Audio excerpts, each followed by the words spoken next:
বর্তমানে যেই মানব অধিকার এই গাজাবাসীর হত্যা বন্ধ করতে পারেনি, মুসলমানদের উপর অত্যাচার বন্ধ করতে পারেনি, ইন্ডিয়ায় মুসলমানদের উপর অত্যাচার যেই মানব অধিকার বন্ধ করতে পারেনি, যেই মানব অধিকার যারা রচনা করেছে এই জাতিসংঘ মানব অধিকার, তাদের রেকর্ড দেখা গেলে পূর্বে কয়েক বছরে তারা হাজার হাজার ধর্ষণ এবং হত্যা করেছে।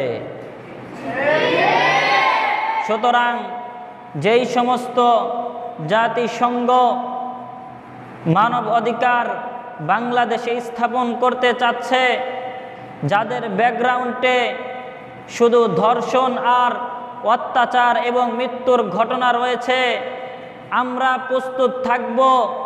আমরা কখনোই এই বাংলার জমিনে সেটাকে স্থাপিত হতে দিব না।